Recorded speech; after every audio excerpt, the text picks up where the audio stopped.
Hello and welcome everybody to the Skill Bharat Samman podcast. I am Shreyaan, your co-host for the session today. So today we have a very special guest. Miss, if you could please introduce yourself and your school to the audience, it would be really great. Okay. My name is Mukti Srivastava and I'm principal of Tiny Tots School in Ayodhya. It's a very famous place. Everybody knows about Ayodhya, and it's in Uttar Pradesh. Wow, amazing. Uh, so it's really excited to know a lot about your experiences with skill development because everyone who's watching the podcast, for them you are an example. For them, your school is an example. So if you could just tell us how you impart skills in your school, what all skills do you impart so that they can also learn from you? Okay, so it's my pleasure that I'm here and I've been nominated for this prestigious award. And I would like to share that, see, traditionally, if we go for the normal academics, which every school is going, so we only, in India, we normally follow the bookish system. So, thinking broadly, if we develop skills in student, that is very important. So, what we think is like we start from our prep classes. So in the prep classes also we go with the STEAM education. STEAM, we follow the STEAM, right? So that is after prep classes when we go in class 1 and 2. So the student starts working in the for the circuits and all, electrical circuits and all. They craft their own torches and their lamps, and they are using it at their home. So parents are really very happy when they are creating their own circuits. They are well versed with the circuits and all, right? And see, my school is only up to class 5. So when they are going in class 4 and 5, they are creating QR codes. So we have provided them an environment. We are giving them live projects. How live projects? When parents are coming to us, we are getting an environment. We are giving them those live projects, parents attendance. We have stopped manual recording systems. Like manually, parents are not feeding their attendance and all. The students have created their own QR codes. The parents are just scanning, and the attendance is marked. So students are getting exposure for their live projects. So we have given them those opportunities. I'm talking about class 4 and 5. And then we are giving them awareness of this environment also. We have got trees and all. So the trees, the information about the trees and all, they are creating QR codes. Since they've got exposure of QR codes, so they are creating the information about the trees and all. They are creating QR codes, and people are coming, they are scanning, and they are getting the information about trees and all. So this way, they are developing skills. They are getting exposure. So these are all things. Wow, wow. Miss, I could almost make a list and it would never get over. It is so many things that you all are doing on the ground that we all are just talking about. It's a really big hats off from me to you and from the audience to you. Uh, Thank you.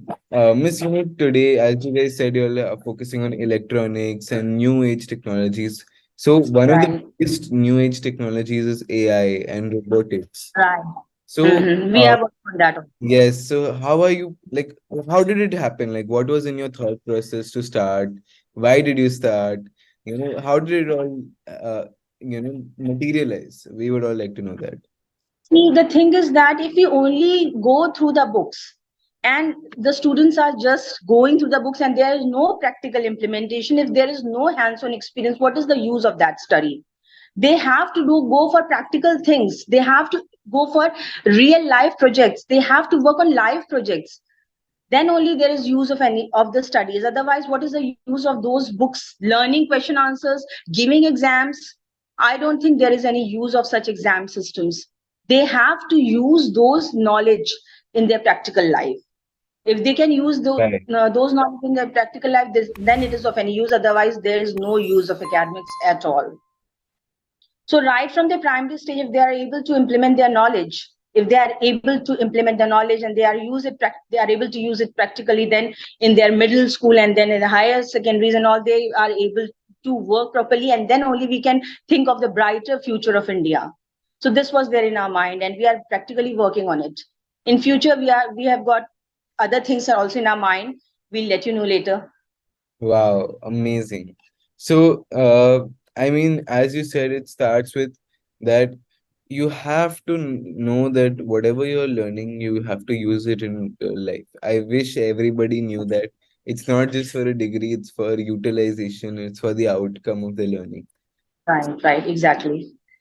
Definitely, Miss, the really great thought. And my next question to you is, Miss, today kids want to be entrepreneurs, and not everybody wants to go to a job. Exactly. Some kids want to start up. So, how is your school supporting these kids, and how can we all learn from you about that? See, we have got our tinkering lab there in our school. So the concept of this tinkering lab, this is basically based on entrepreneurship only. The concept of its basic is on entrepreneurship only. They are making this their projects and all. Everything is there. The planning comes from their mind.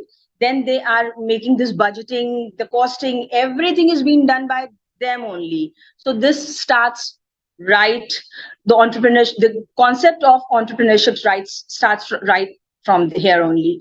So we have started this entrepreneurship. I forgot to inform you about this, but we have started entrepreneurship right from the primary school only. Wow. We are working on it. So, imagine everybody that misses school, say there'll be kids who will go to jobs also, but they will more focus on entrepreneurship, providing jobs, creating jobs in India, which is Right, a right. really great thing. So, honestly, it was a really great insight. Miss, I would now like to dive deep into the rapid fire round. So, rapid fire round, I'll ask one question and you have to answer only in one word. Okay. Okay. So my first question is, if you could go back to school today, what would you learn? What would I learn? I would like to learn, if I'm in today's age, I would like to emphasize more on coding. Okay, amazing. If you had all the resources in the world, what would you provide to your students? Um, all I would provide resources which is related to entrepreneurship. I would focus on entrepreneurship. Amazing, miss. And if your student has a board exam on the same day as an international swimming competition, which one will you allow them to go for? Swimming competition, international swimming competition, of course. Okay, wow. And my last question to you is that would you want to focus on your students become job seekers or job creators? Job creators. That is why we are working on entrepreneurship. Amazing. So definitely, Miss, a really great time for really great thing for you giving time on a working day in your school hours. Thank you It's so my much. pleasure. And it was really great talking to you. Same here. Yeah. Okay, Miss. Thank you. Okay. Bye. Okay. Bye bye.